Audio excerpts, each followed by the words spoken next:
Budget friendly 7th day. ಇವತ್ತು ಹೆಲ್ತಿಯಾದ ಖಾರ ಪೊಂಗಲ್ ಮಾಡೋಣ. 1 ಲೋಟ ಅಕ್ಕಿ ತಗೊಂಡ್ರೆ ಅರ್ಧ ಲೋಟ ಬೇಳೆ ತಗೋಬೇಕು, ಹೆಸರು ಬೇಳೆ. ನಮಸ್ಕಾರ ಸ್ನೇಹಿತರೆ, ಯೂನಿಕ್ ಫುಡ್ಗೆ ಸ್ವಾಗತ.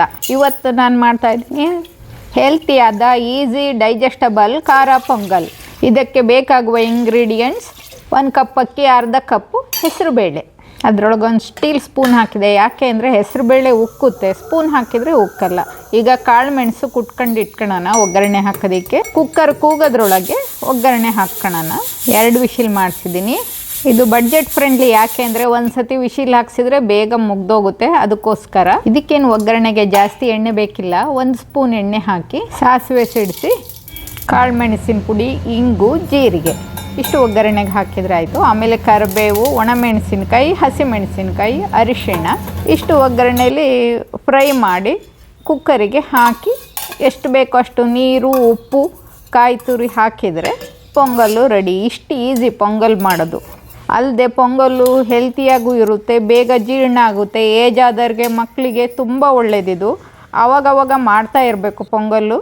ಜೊತೆಗೆ ಬಡ್ಜೆಟ್ ಫ್ರೆಂಡ್ಲಿನೂ ಹೌದು. ಬೇಸಿಗೆಗೆ ದೇಹಕ್ಕೆ ತಂಪು, ಜೊತೆಗೆ ಈಸಿಯಾಗಿ ಜೀರ್ಣ ಆಗುತ್ತೆ. ಇದನ್ನು ರಾತ್ರಿಗೆ ಬೇಕಾದರೂ ಮಾಡ್ಬೋದು, ಬೆಳಗ್ಗೆ ತಿಂಡಿಗೂ ಮಾಡ್ಬೋದು. ನಿಮ್ಮ ಅನುಕೂಲಕ್ಕೆ ಸರಿಯಾಗಿ ಮಾಡ್ಬೋದು. ಕ್ವಿಕ್ಕಾಗಿ ಆಗೋದ್ರಿಂದ ರಾತ್ರಿ ಹೊರಗೆಲ್ಲರೂ ಹೋಗಿ ಬಂದು ಕ್ವಿಕ್ಕಾಗಿ ಮಾಡ್ಬೋದು. ಪೊಂಗಲನ್ನು ಮೊಸರು ಬಜ್ಜಿ, ಚಿಪ್ಸ್ ಜೊತೆ ಸರ್ವ್ ಮಾಡ್ಬೋದು. ಎಲ್ಲರಿಗೂ ಇಷ್ಟ ಆಗುತ್ತೆ, ರುಚಿಯಾಗೂ ಇರುತ್ತೆ. ಒಂದು ಸತಿ ಟ್ರೈ ಮಾಡಿರಿ. ಊಟಕ್ಕೆ ಅನ್ನ ಸಾಂಬಾರು ಮಾಡೋಣ. ಮುದ್ದೆ ಮೊನ್ನೆ ತೋರಿಸಿರೋದ್ರಿಂದ ಏನು ಮಾಡಲ್ಲ, ಅನ್ನ ಸಾಂಬಾರು ತೋರಿಸ್ತೀನಿ. ಸಾಂಬಾರಿಗೆ ಮಿಕ್ಸ್ ತರಕಾರಿ ತಗೊಳ್ಳಿ, ಇಷ್ಟವಾದ ತರಕಾರಿ ತಗೊಳ್ಳಿ. ನಾನು ಮಾಡಿದ ಥರನೇ ನೀವು ಮಾಡ್ತಾ ಹೋಗಿ. ಒಂದೇ ಕುಕ್ಕರಲ್ಲಿ ಅನ್ನ ಬೇಳೆ ಎರಡನ್ನೂ ಬೇಯಿಸಿ ಸಾಂಬಾರು ಮಾಡಿ. ವಿಡಿಯೋ ಇಷ್ಟ ಆದರೆ ಸಬ್ಸ್ಕ್ರೈಬ್ ಮಾಡಿ, ಶೇರ್ ಮಾಡಿ, ಲೈಕ್ ಮಾಡಿ, ಕಾಮೆಂಟ್ ಮಾಡಿ, ಪ್ರೋತ್ಸಾಹ ನೀಡಿ.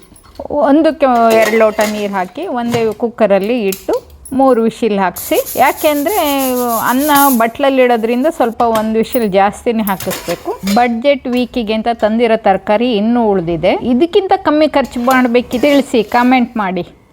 ಅನ್ನ ತರಕಾರಿ ಎಲ್ಲ ಬೆಂದಿದೆ. ಸಾಂಬಾರು ಒಗ್ಗರಣೆಗೆ ಇಡೋಣ. 1 ಸ್ಪೂನ್ ಎಣ್ಣೆ ಹಾಕಿ ಮಿಕ್ಸೆಡ್ ತರಕಾರಿ ಸಾಂಬಾರು ತುಂಬ ರುಚಿಯಾಗಿರುತ್ತೆ.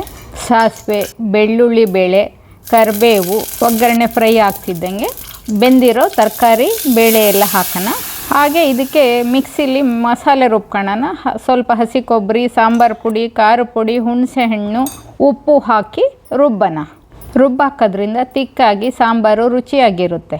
ರುಬ್ಬಿ ಹಾಕ್ತಾಯಿದ್ದೀನಿ. ಅದನ್ನೊಂದು ಸತಿ ತೊಳೆದು ಹಾಕಿದ್ರಾಯಿತು. ಈಗ ಸಾಂಬಾರು ಕುದೀತಾ ಇದೆ. ಕೊತ್ತಂಬರಿ ಸೊಪ್ಪು ಹಾಕಿ ಗಾರ್ನಿಷ್ ಮಾಡಿದರೆ ಸಾಂಬಾರು ರೆಡಿ. ನೋಡಿ, ಮಧ್ಯಾಹ್ನದ ಊಟಕ್ಕೆ ಸಾಂಬಾರು, ಅನ್ನ, ಮುದ್ದೆ. ಕಾಮೆಂಟ್ ಮಾಡಿ ತಿಳಿಸಿ. ಧನ್ಯವಾದಗಳು.